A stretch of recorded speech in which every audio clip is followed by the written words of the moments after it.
Go ahead, Ak. Hello, Hockey World. Sorry. How are you? First, before we get into today's discussions about the sport of hockey, ice hockey, that is, we'd like to go to Russ with something to say.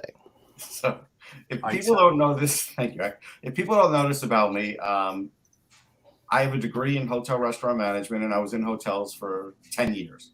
And you review reality shows, which no one ever knew. I do. Yeah.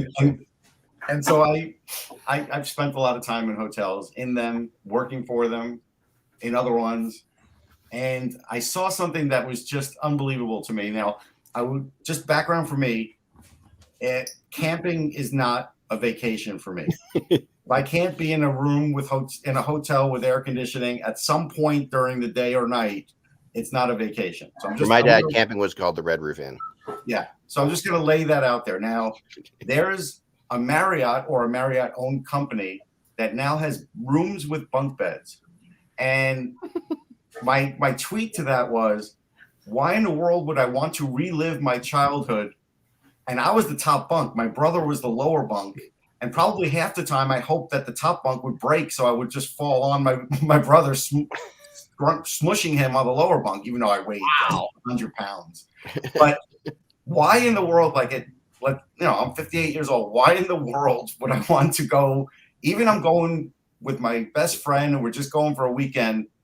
Who wants to be on the top bunk if you're even 40-year-old or older? I don't care how well it's built. Does anybody on this panel have an interest for kids? It's for kids. It's for kids. Yeah. I mean, if anybody, you don't have kids, but if you have to travel with 2 or 3 or 4 kids, like that could be an ideal, situation. I'll bring up a place called the Great Wolf Lodge, which is like I've heard of it. Which is it's like a water park. It's just a breeding ground for bacteria, basically, but it's an indoor water park. And they have a hotel. They have a hotel that's attached to it, so it's kind of like all inclusive. The way to get away in the winter. But if you want to get the bunk beds in your rooms, it's like extra money. It's like the kids love bunk beds. And it's just I can't imagine adults ever doing it. But trust me. Even as a kid, I got my own room. Sorry, Mike. I got my own probably when I was like 12. I didn't want to be in a bunk bed anymore, even at that age. And trust me, nobody wants me on the top bunk. But it's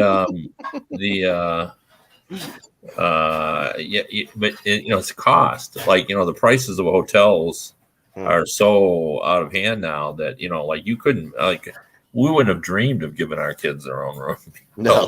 Just because it's, how much hotels are. So if you're a family of 5, so, you're trying to cram them in there. So I'm sure it's economics. They're just trying to attract the people with families. That's got to be it. Because I agree with you. I just don't know. I can't imagine they're marketing that to adults. No.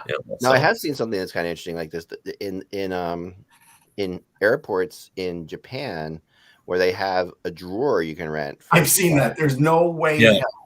I would do that in a heartbeat. I would absolutely do that. It's not just in airports. They have, it's almost part of the culture there. You have these drawers, there's a lot of drinking goes on in Tokyo and major cities, and you basically go out and you drink, and then you fold yourself in that drawer, and then you just get up and put a fresh shirt on and go to work. Yeah, but what if I throw up in that drawer? So I would love. That sounds like a morgue. If anyone's ever been stuck in a hotel overnight for a flight, which I have, man, you would kill for one of those drawers. No way. It's like a coffin. Why would I go in it? Yeah, I was in the Oslo hotel, the Oslo airport overnight at the end of my honeymoon because of a flight that was canceled. And oh my gosh, it was. It's like staying in the morgue in an episode of NCIS. You're in a drawer. Now I need to bring this up. Actually, one other thing that you could bring it up, Kev. How do you sleep? You can't sleep on your side. Like I'm a side sleeper. You can't do that in a drawer. Yeah, I don't. The drawer I'm with Russ. I wouldn't do a drawer. Russ, you've just entered in my personal hell because this is the thing. I too I am a back sleeper who sleeps incredibly comfortably and really well on my back, but I snore like a banshee on my back, so I don't get to sleep on my back ever. Right. Basically, my wife is like tied a softball to the middle of my back, so that when I roll over, it just rolls me back. Yeah, because I keep everybody up. I mean, my kids in rooms far away will complain about my snoring. So I literally, when I go to a hotel, sometimes, I mean, there have been times when I've been at the NHL hotel or whatever for the Stanley Cup Finals, and I'm just so happy. Like I'm sleeping on my back without fear of snoring and waking people up is the most happy moment. It's just that stress that I live with all night long, Russ, is like, I mean, that is really literally what makes me the man I am today. Like that stress, the fact that I can deal with that. And I'm not saying that makes me a good person. I'm saying it makes me the man I am today. Like I am angry and bitter because of that. Yeah, I do know because I've hung out with Eklund that doing the World Cup, that he has no difficulty rearranging the furniture in his hotel. His room is a disaster area. Yeah. Like I'm one of those guys, and my wife will testify to this. I want the room to be exactly the way that I found it. Yeah, like, I cleaned up everything, and I have things. So and Eck just moves things around because what were you doing? You had virtual reality. I had a virtual reality thing going too. Yeah. So we needed more space. He wanted to show it to me, and I appreciated all that. Yeah. But I would have put it all back together again. He puts things everywhere. If you want to bring out your remote controlled cars, you need to move some tables. You need to move tables around. You need to move things around. Yeah. But my pet peeve of the day is there's an unwritten rule on social media, especially like during football season, that nobody cares about your fantasy football lineup or like that you lost by a point because so and so got 95 yards instead of 90.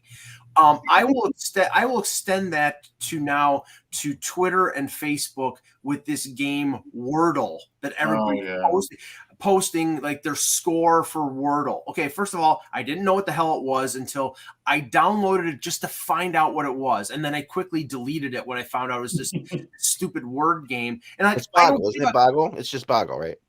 It's like okay, that's an online version of it with right. rules. It's like it's like find like as many words that start with the letter T, and then you have a time limit. It's like I don't give a good goddamn. And apparently, you can only do it once a day. Oh, really? Well, I deleted it after 5 minutes, so I did once a day. I have noticed a proliferation of all that stuff, but I will say to you what I always say, and I think, why do you read it? Like it was just in my time. If it's something I'm not interested in, I just ignore it. Yeah, like, how hard can it possibly be? You're talking to a Boggle Scrabble family here, Mike. This is the. I mean, and we definitely have. This is a big thing for us. Yeah, it was in my timeline, so I didn't know what it was. But now why that I know download it though? Yeah, now you'll just ignore it. And I'm a guy who has made. I made 20 Boggle blocks that are 4 by 4 inches. So giant Boggle blocks. Okay, that went on the beach. I throw these Boggle blocks into the middle of our thing, and we all just try to make words out of them. That's a big. I made big giant Boggle blocks. Yeah, so we love. While you're getting sunburned, I get it. Yeah. All right, here we go. Let's try to do a show. What do you say? All right. Hello, Hockey World. It is Wednesday, January 19th, 2022. I'm Michael Agello, and Bardicus in the chat. My vocabulary is extremely expansive. I'm Russ Cohen from Sportsology, and I'm glad that after like 11 years, Eck is using his phone for the date. Kevin Allen, Hockey Buzz. And I'm Eklund. You're watching HockeyBuzzcast on HockeyBuzz.com. What's the fun in it, Russ? I mean, it's more fun if we just don't know if I'm going to get it right. And this living in blissful ignorance. It's really, I like to keep people on their toes. I actually have been asked whether you do that as part of your shtick, and I would like to say, oh yeah, that's just part of the comedy, but I didn't. I said no. Believe it or not, actually, he just can't find the date. What's awesome is you really don't know. So I know. Oh, we know. No, we know. We know. You think you know?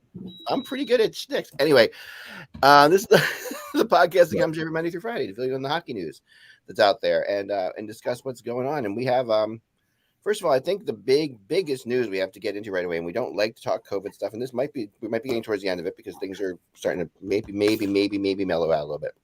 But is the decision made yesterday by the NHL and the NHLPA, which is that we are going to not test players anymore unless they have symptoms for COVID. It is a little bit insane. It's no, I'm sorry. Kevin shaking his head. I want Kevin, your opinion. Well, it's where we're going, and if you're following the CDC the way that I do pretty closely, and I actually have my third family member now has COVID,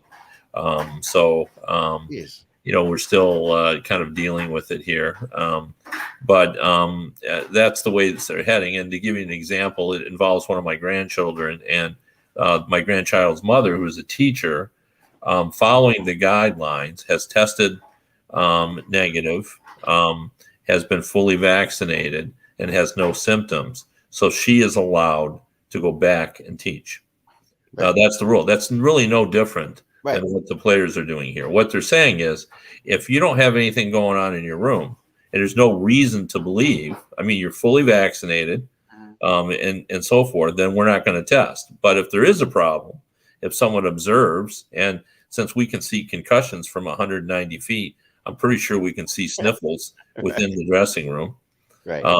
Then they will have to test and go through all that process. But if there's no indication of the presence of COVID, then they're not going to test. Now, the argument for that, I mean, this was actually suggested by Steve Yzerman about, and there were others, but Steve Yzerman probably took the most heat for it, and which was really remarkable because in Detroit he walks on water. But members of the medical community at that time said, no, because you don't know, and somebody could have it, and they could take it home too, and compromised thing. So we're still dealing with that.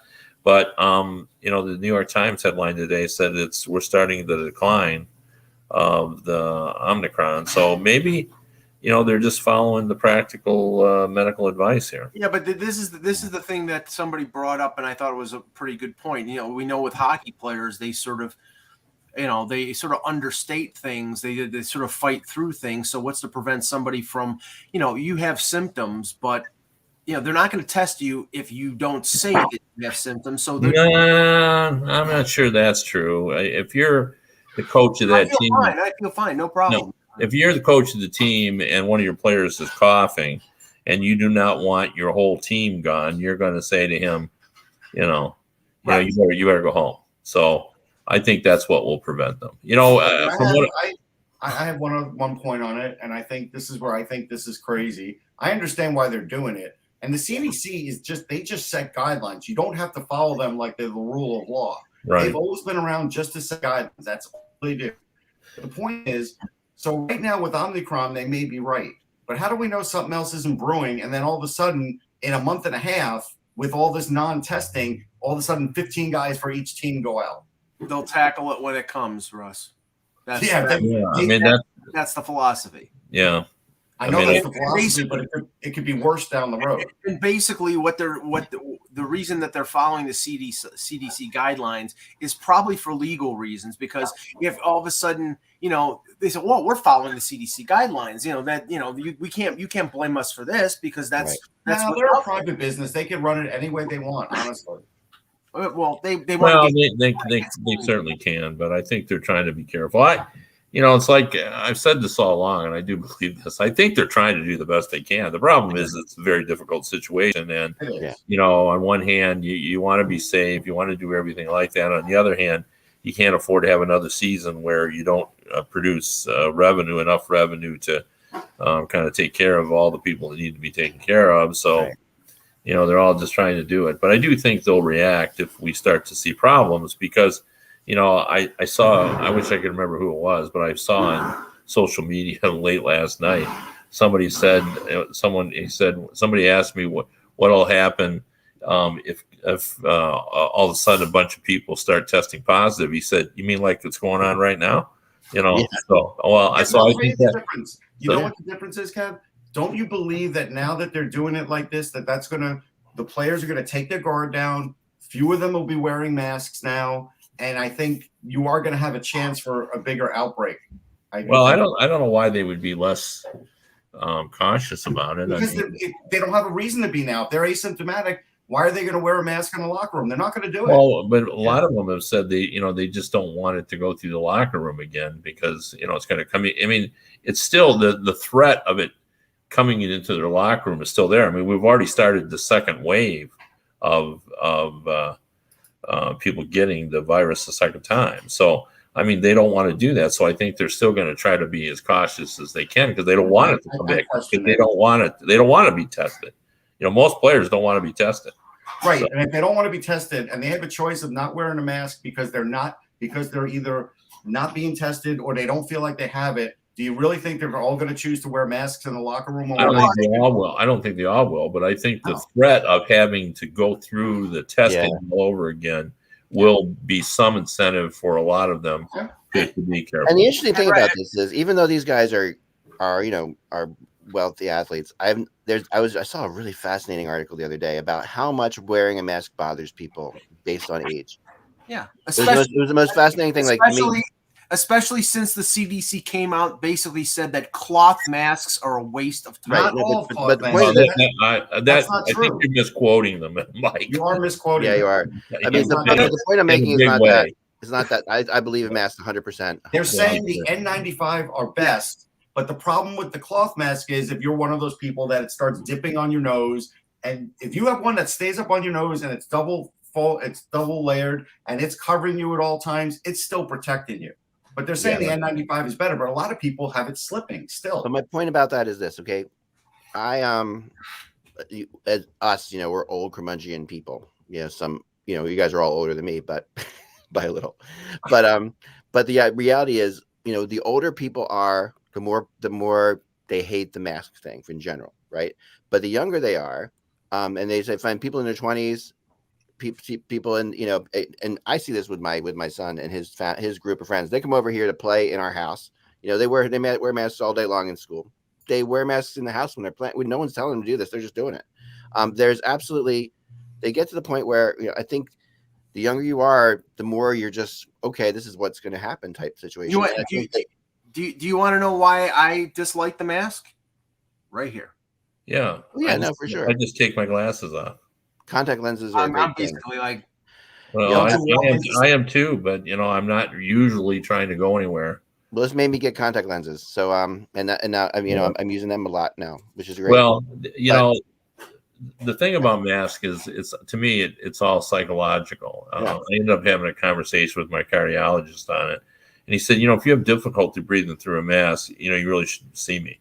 Because, but what happens is people convince themselves that they have trouble with it. But I find it somewhat interesting that the longer I wear one during the day, the less I remember that I have it on. Yeah, that's true. My wife and I had to go to a funeral and we wore a mask, and it never even occurred to me that I was wearing a mask the whole time. And honestly, when's the last time you had a regular cold? I haven't had one in 2 years. Yeah. And I went to my son had a gathering and he's in the medical community. And at this gathering, this was before Omicron hit. There must have been 25 people there, and they were all people, doctors and people who work in the medical environment. And everybody had a mask on, and we were there about 3 hours. And I don't even think it occurred to anybody that we all had masks on.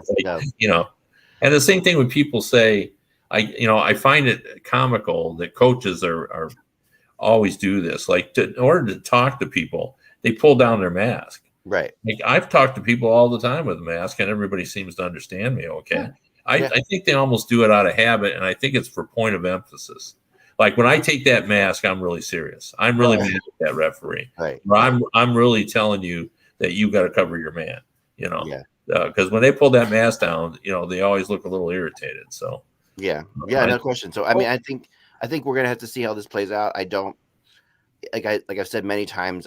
My general gut feeling inside of me through this entire pandemic is we are either always overestimating or underestimating this, and we have no idea.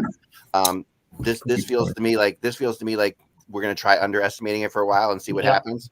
Yeah, you know what I mean. And that might be okay because Omicron is not as deadly maybe as the other strains of this, or whether, who knows? We don't know any of this stuff. Like I said, we could be underestimating or overestimating it. some will say we overestimated it for a very long time. I don't believe that, but I mean, it killed lots of people. So how can you overestimate it, right? So to me, the reality is, this is the complication of it. Like, this is serious stuff. I think it's serious stuff. Not everybody does, but I think this is really serious. Yeah. But I do understand when I see people in the medical community and saying, hey, look, we've lost all these people through COVID, but we might have lost more. I mean, I've seen a lot of people say lost more from the people who couldn't get into the hospitals because we're spending so much of our resources on COVID. There you have it, yeah. So, I mean, and I bring that up, not that I'm saying that we shouldn't have, tried to say the COVID people. I'm just pointing out how complicated this is, that this is messy. And I'm one of the ones who believes, you wear a mask, you do everything you can. You don't, if that's, right. You got to do what you can to try to save people, but, it doesn't mean that people haven't, in here we've had hospitals put out advisories that, maybe you shouldn't bring car accident victims here, or, heart attack victims should maybe go elsewhere because we're overrun. We've got people that we're treating in parts of the hospital that are normally reserved for that. So, it's complicated. I think that's coming for sure. As a smooth segue to go to people who are annoyed, let's talk about Leon Draisaitl, because that was actually a bad segue instead of a good one, but okay. Yeah. Go ahead. I mean, it is time to talk about it, but thanks. I never say the word segue, but continue. Mm-hmm. Thank you. Appreciate that. But yesterday in a media availability, Leon Draisaitl, who obviously is not exactly happy with the way his team has been playing, not his fault because he's one of the best forwards in the league, was asked a question by Jim Matheson, a veteran reporter in Edmonton. And I thought it was a fair question to start off, but then Draisaitl was rather curt with his response. And then it basically went downhill from there, Kev. And I'm sure that you've had people down the line who have done that. And Matheson responded with the word pissy. And then that was what got all the talk. But I didn't think it was an unfair question to start. And I understand why Draisaitl is angry and frustrated, but really, I think it was handled badly, maybe a little bit on both sides. And what's your take on it? Yep, I agree with you on this. I think both of them were pissy. They were. To be honest with you, this way, I think Jim Matheson is a friend of mine, and he is a classy reporter. He's very professional in the way he goes about his business, and he's well liked within the community. He has a lot of sources within the hockey world that are in management and coaching and players and everything else. So this was not something that happens very often with him. And I think there are multiple issues here. One of them, I think it's the kind of the Zoom mentality that's and the inability to develop relationships with players or to preserve your relationships. We're not going in the rooms anymore, so we're not kibitzing with players on a regular basis. Right. We don't have the back and forth where, they kind of trust that you're not going out for them, and all that's been eroded. So now what we have is confrontations where the Draisaitl is obviously frustrated. He's losing. They're asking him questions. I thought they made the right decision to have Draisaitl and not Connor McDavid because, he's had a hard time trying to talk about this, and it was somebody else's turn. But it turns out Draisaitl's even worse at it than Connor McDavid because he escalates it. And what happened is as Mike pointed out, it was a fair question. What is causing all this? And Draisaitl said everything, and then reporters do as they probe and they try to get a better answer. So he said, "Can you be more specific?" And he said it with a little edge to it. And Draisaitl took offense to that and then said something to the effect of, "Well, you have all the answers. I'm sure you already know." Right. And then that just really raised the temperature. And then he did us a favor. When you're calling a player, you can't call a player pissy on. You can't. No. That wasn't right. But Leon Draisaitl did us all a favor because when he said, "Well, you're just going to write it your way anyhow," Like, he basically, to know that, he has to read Matheson to know that. So that means he reads him all the time and has built up a dislike for him based on what he's read. So if nothing else, he's telling him, I read you all the time, and you piss me off. And here's the issue. Here's the issue, Russ. Now, I'm not sure if Matheson is more of a columnist than a reporter. I think he does both. I know this from my expertise when it comes to the Toronto media scene and Steve Simmons, who I have a lot of respect for, but he gets under the skin of a lot of people because he's more of a columnist now with the Sun than he's been a reporter in the past. I'm sure he still is considers himself a reporter, and I think he is, but he writes a Sunday column and he's there to be provocative. And once he said the pissy I don't think that's true. He knew what was coming. It's absolutely true, Ross. I do not think Matheson is there to be provocative. I don't think. No, I didn't say that. I said Simmons. I'm sorry. I apologize, Mike. Yeah, but he knew. Once you say the pissy thing, he knew what was going to happen next. Yeah, right. I mean, Russ. I mean, that's where Matheson made a choice. Jim decided, I'm gonna, I didn't. To be honest with you, I don't think it was unfair to ask him why he's angry because it really it was leading to the fact. Well, he's angry because the team is losing and nobody's doing anything about it. Okay, right.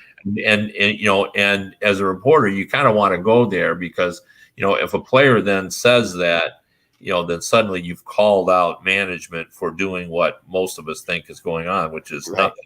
So it could have gone the right way. The problem was it was wrapped around this, why are you being pissy? And at that point, as I said before, they were both being pissy. Yeah, it was. Yeah, it was you say that you've lost it. I mean, and to me, I mean, I talked to somebody in Edmonton today about this a little bit, just to sort of get the background of what they thought. Is there a past history with these two guys or what have you? Because like what we saw with Voracek and Philly earlier, the same kind of thing. There was a definite history between these guys, but he said basically there's a history with Draisaitl and the Edmonton media in general that Draisaitl has been over the last couple of years very ornery at times, and this year actually has been very good. And they said one of the things the Draisaitl has gone out of his way and obviously was told by the Oilers he had to go out of his way to be better with the media.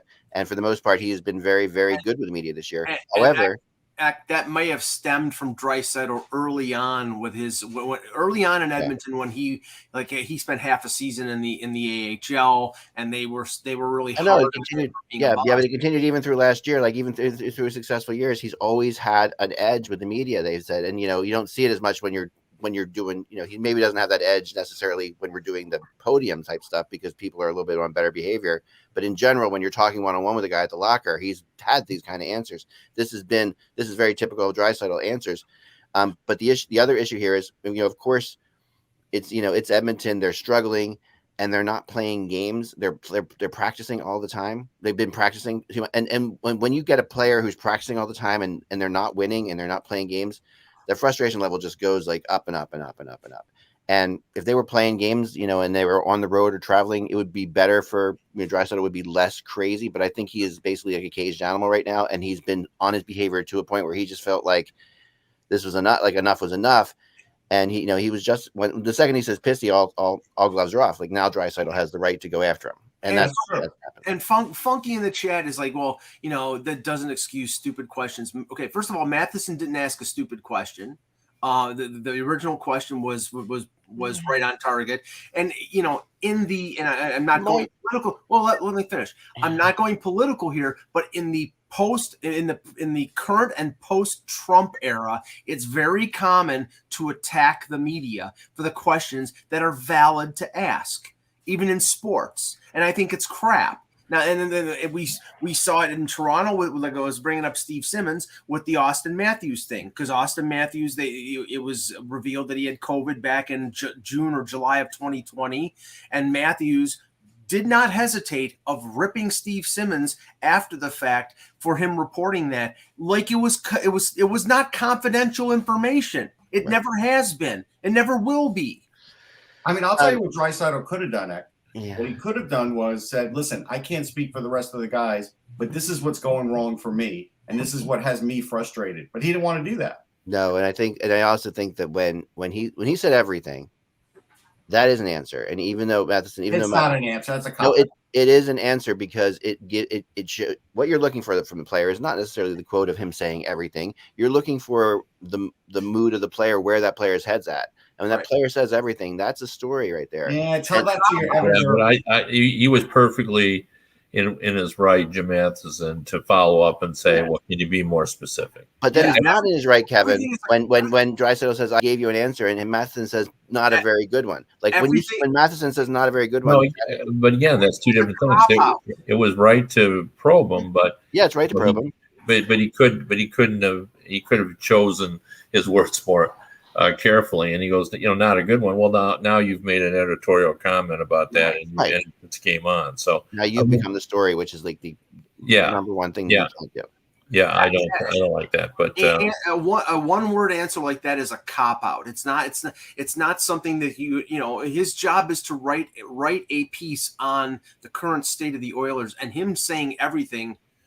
What is that? One of the issues, though, is that you have to respect as a reporter, and you have to pick your spots, is to understand, the players involved. Like, in Detroit, we have Dylan Larkin is a pretty good captain, does a pretty good job, but he gets frustrated at times. And the other day he was named to the All-Star team, and nobody had been able to talk to him, so the beat writers needed to get his reaction to being named, but they had lost a game.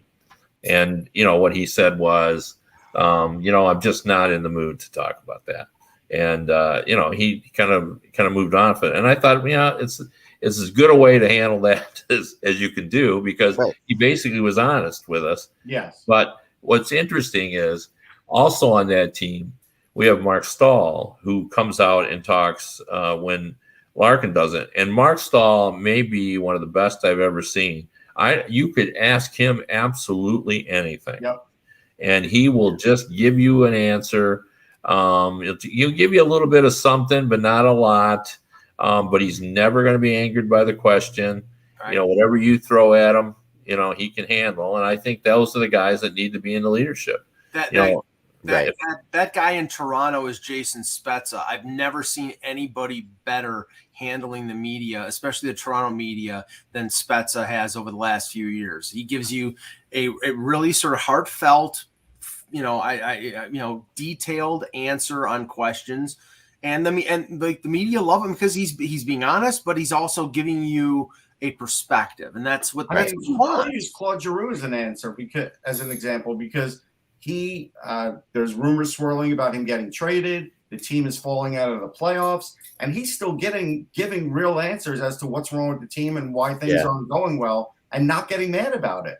Yeah, no, that's hard to do too. So it's hard to do because especially when you're getting asked the questions, like the qualitative questions, like I always say, like how hard is it, which is like the makes me insane. How hard is it to face this loss, or that thing, it's like just don't. There's some questions that.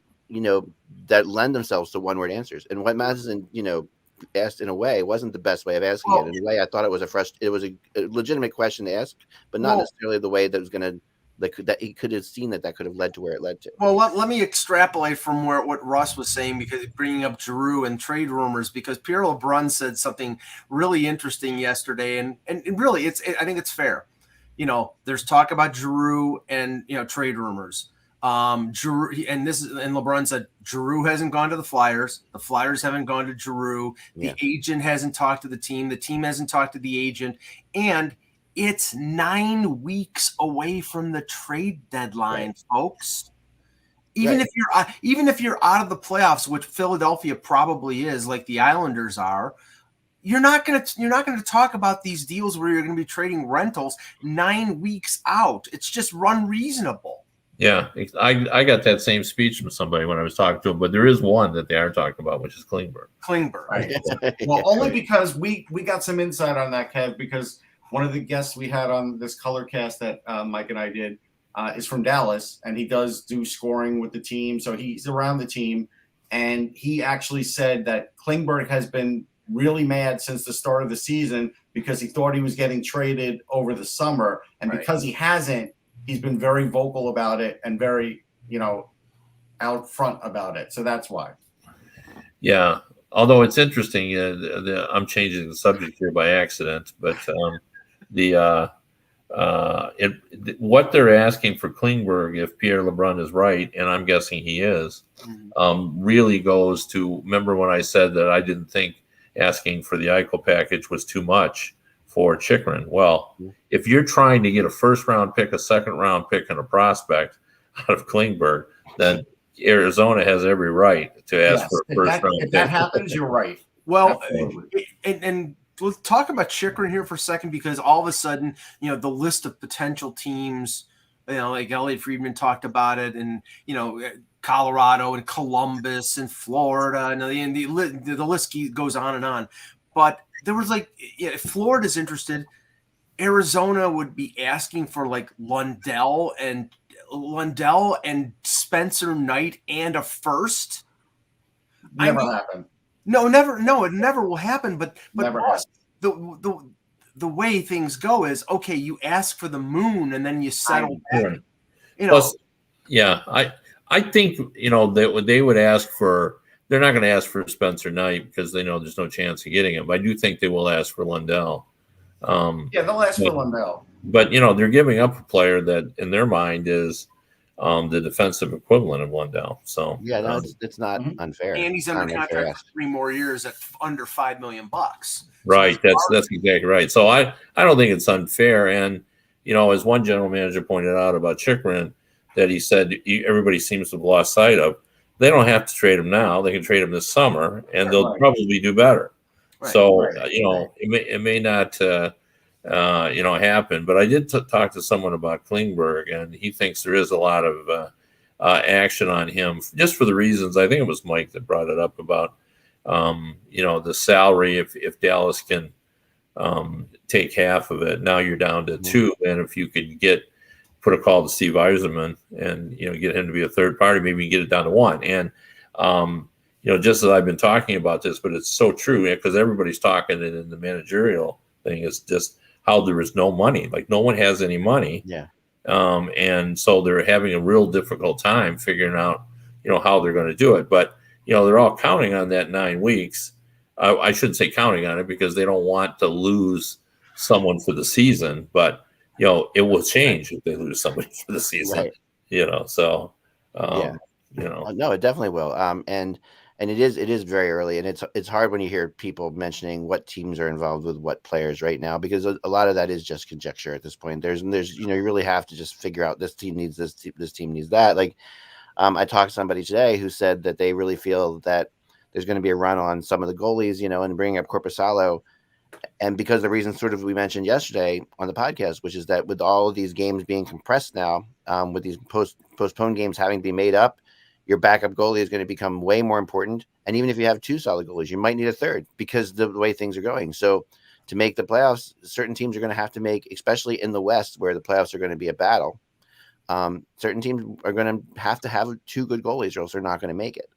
And that's the reality right now. So that actually, you're right, because I've noticed that the Blues are getting a lot out of Ville Husso, and I think they're going to start using him more.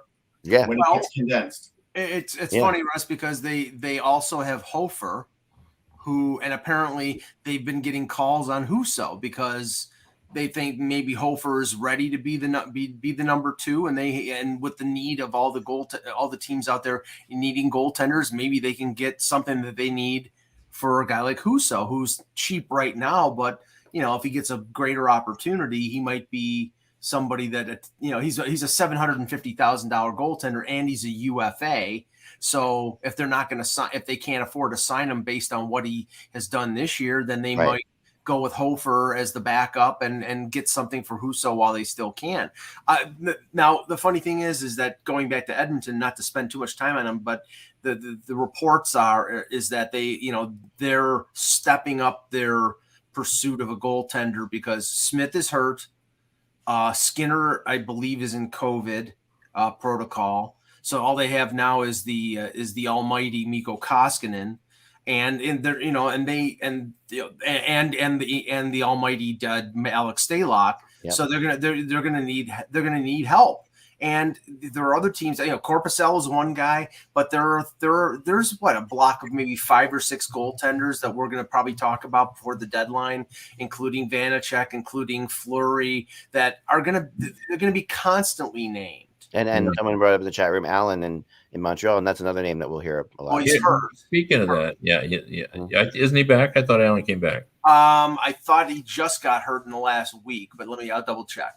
Anyway, a couple of things I wanted to bring up. I was actually asked this by a general manager and I thought I'd put this to the panel. Who do you think the Oilers will get rid of to create the cap space to get the goalie? Because he just wanted to know what my guess was, because he said I can't figure it out. Well, it's not going to be Nugent Hopkins, because Nugent Hopkins is a no. Well, I think I can tell you who they should get rid of, but I don't know if anybody would take him, and that's Zach Cassian at $3.2 million, because I think he's a waste. Nobody's taking him. But I don't know anybody in their right mind. They would have to pay Arizona or another team like somebody that. like that. Yeah, because obviously they're going to have to trade someone to get any kind of goalie, unless they just could do $1 million goalie, and it's really just trade. Yeah, they're going to have to do that, and I think they're going to have to give up a lot and get somebody to take a guy like Cassian, and a first round draft pick and things like that off their hands. Or Kev, if they can find, like, say, for example, we know Arizona doesn't have any goaltending right now with Vejmelka as their number. Right now he's their number one, and Carter Hutton and Wedgwood. Koskinen is an expiring contract. Can you trade Koskinen and with a pick you could trade him? That's what I was thinking. Clear the $4.5 million salary, and that opens up the space. Yeah, I think that's what they'll do. They'll trade a pick with Koskinen and clear the space. I'm not so sure they're going to get anybody to take Koskinen, but we'll see. I mean, it may be the way. A team like Buffalo, who's gone through 6 goaltenders right now, and 4 of them that are hurt. That's fair. Another subject that I think is kind of fun. Mm-hmm. I wrote in my column yesterday about what a great position the Rangers are in, because they got so much money, and I really think that they'll get both a forward and a defenseman. Mm-hmm. And I talked to Tom Laidlaw today, who obviously works a lot with the Rangers, does a lot of their community service, and he's absolutely convinced that they won't do a thing. And the reason they're not going to do a thing, he says, is because they want to give their younger players a chance to grow. They don't want to disrupt the chemistry of that defense. That doesn't sound like Gerard Gallant to me. He says it sounds like Chris Drury. Yes, that's Chris Drury talking. Yeah. But when Gerard Gallant busts down his office door the couple of days before the deadline and says, I need this and I need that. I have faith in Chris Drury's ability to handle Gallant. I will tell you I know Chris pretty well. If Gallant gets Sater on his side, Drury will have a fight on his hands. Well, if he gets the big man, on his side. Dolan. Yeah, that's Sater. It's always Sater before Dolan. You have to convince Sater before it even gets to Dolan. That's buying a box of cigars, Russ. That's all. I'm not buying it anyway, because I've heard the entire season they've been looking for a left shot defenseman. Yeah. But Tom is convinced that they're going to end up with $6 million left, because they don't want Lafreniere playing on the 4th line.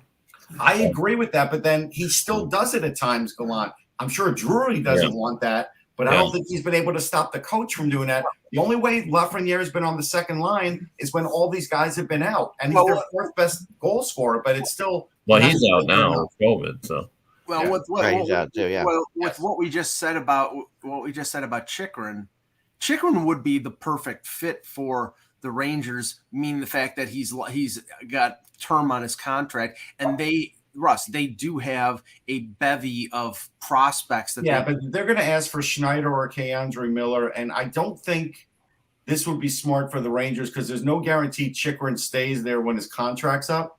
Yeah, but it's 3 years. I know it's 3 years. Yeah. I don't think the Rangers should do that. I think they have enough, and if they got someone like Sherratt where they don't have to go in deep with Sherratt, I think that's better than getting someone overall more talented than Chychrun, because they don't need it. They have Adam Fox. Fox Chikrin is going to look for a lot of things that Fox does. And plus they have Trouba, who also looks for a certain amount of offense. Right. It'll be like an NBA team. There won't be enough touches to go around. He'd be Chris Bosh, is what you're saying. Yeah.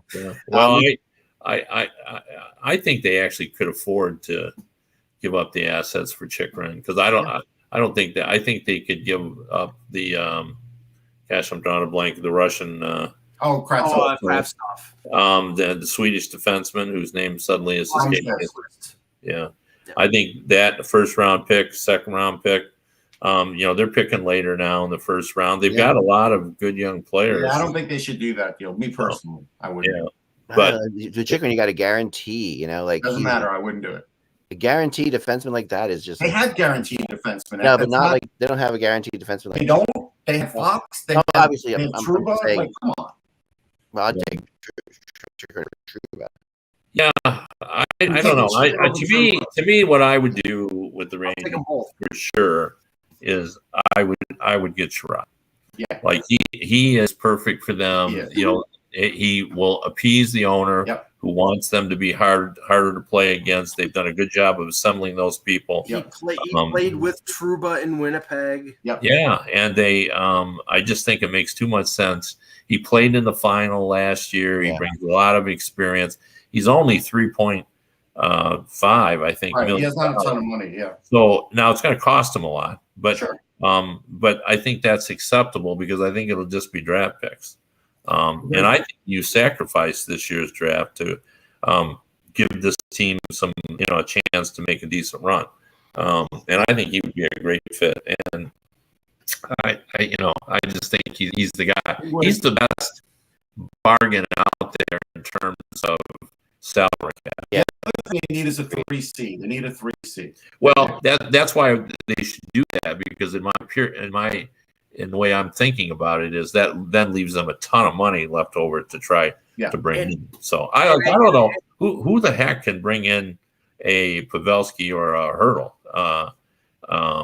Well, I think they're too good to be 3Cs, but you can make Strome a 3C. Strome is really a 3C anyway. Yeah, that's what I'm saying. If you bring in Hurdle, Strome goes back to 3C. It's fine. The only thing that would give me hesitation there, and Russ knows this better than I do, is that Strome and Panarin are really play well together. So you might want to find somebody who's a better 3C, like a 3C fit.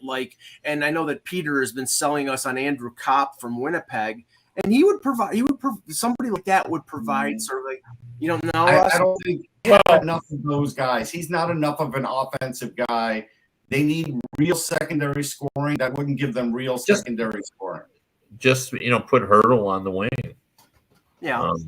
I've not seen him on the wing, so I don't know how good he is on the wing. I'm sure he could do it, but he can play all three forward positions. Yeah. So yeah, I think so too. And they screwed up Eric Stahl that way too. They put Eric Stahl on the wing too for a little while. Hey, maybe they'll sign him. He's gonna be a free agent after the Olympics. He would never go back. I'm not convinced they're actually going to trade Giroux, but if they did, who's going to be able to afford him? There's going to be I got a team. If the team stays in it or they get a Chikrin or somebody, Columbus, he would play with Voracek again in a heartbeat. Yeah. They got a lot of money. Yeah, but they're too far out of it. Yeah, they're too far out of it. I mean, I think the Penguins. Well, then the Penguins. Penguins would be a good one for him. They got no money. I mean, it had to be creative. They had to find a creative way of doing it. But let me ask you this: I don't know if you can get. There's no creativity in the world. Get rid of Jeff Carter for Giroux, I would. Right. I don't think Philadelphia would. No, I mean, I'm just maybe Carter goes to a third team, but I'm just saying. Yeah. Remember, Jeff Carter, it's just going to be so hard. The way it was explained to me is what makes it so hard is every team that you would turn to help you make the trade is in the same boat you are. Not the Kings. Carter could go back to the Kings. Well, he could, but they're not going to take him if they're out of it. If they're in it. If they're in it, they might. The Kings. Last night's Tampa LA game. Yeah, I was going to bring this up. And I mean, Tampa plays with 4 defensemen.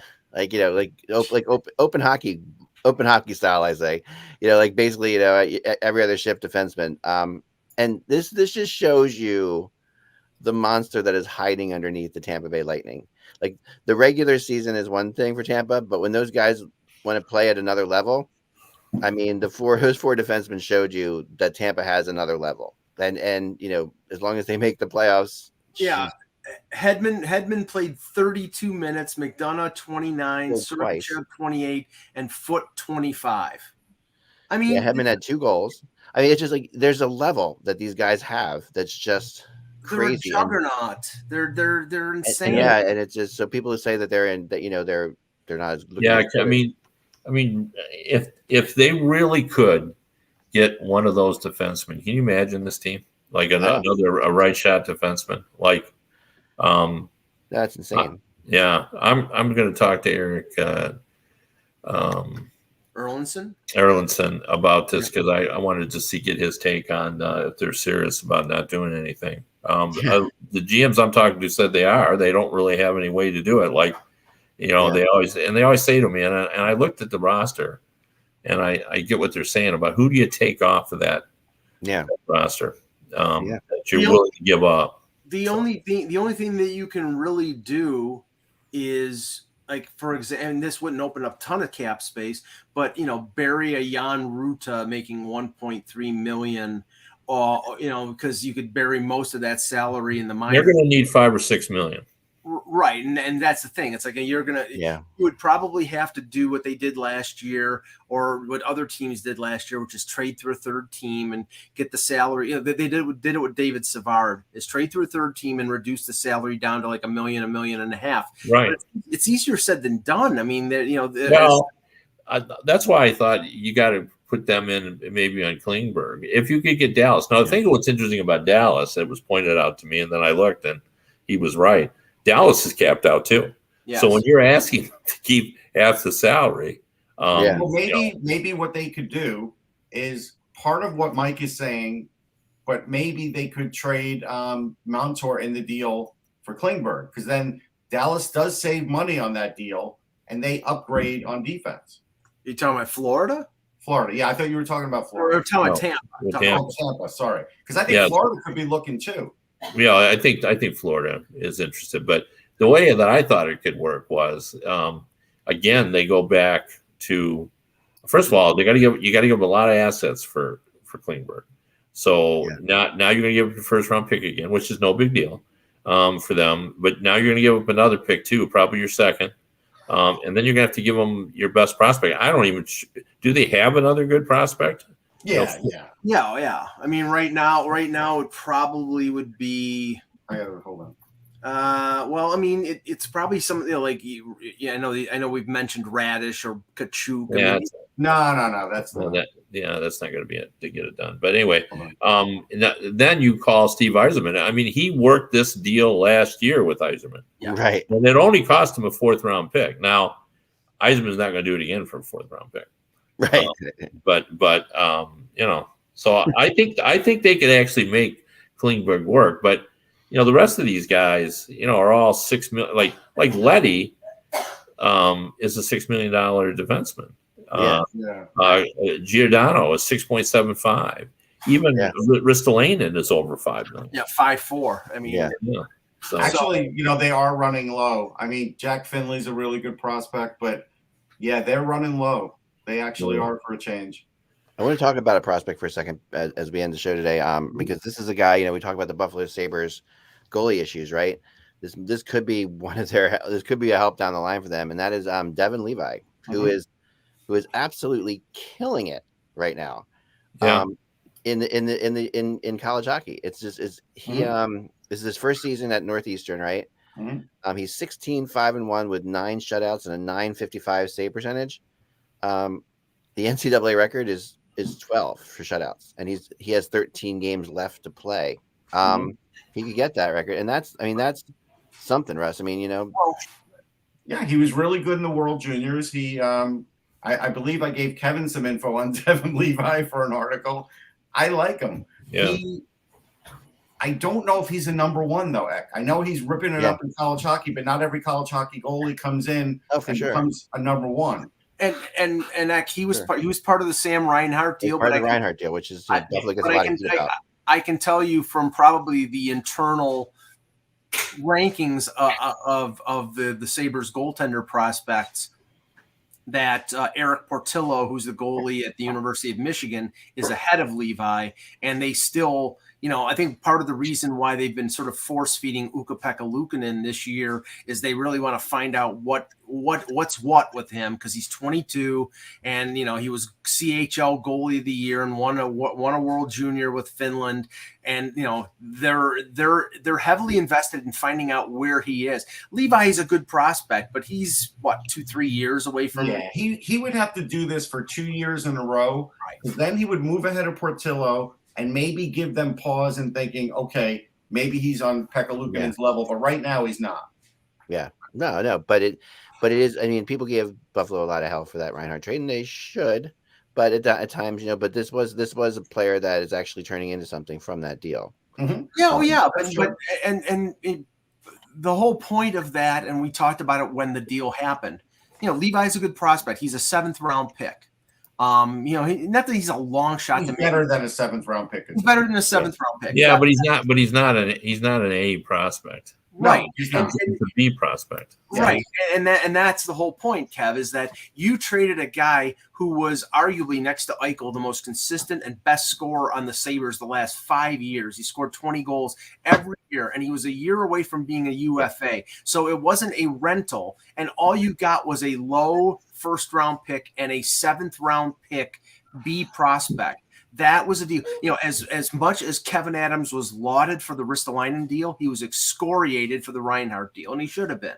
Well, I mean, Devin Levi could work himself into an A prospect. But that's always the case. Yes. It's always the case. He's off to a start, Kevin, is what I'm saying. He's off to a good start. Yeah. No, I'm not going to diminish his success. We've had guys that have come out of nowhere. I mean, look, Caden Primo from the same program, really good goalie. I don't think he's a number 1 in the NHL, but he looked great for Northeastern. Oh yeah, no question about it. I mean, they're a good program. These numbers are just impressive, for now. And they are. It depends where we go from there. But that's all the time we have for today, folks. We'd like to thank you all for watching the show and hanging out with us, and we'll be back again tomorrow. So remember, without the buzz, it is just hockey. We will talk to you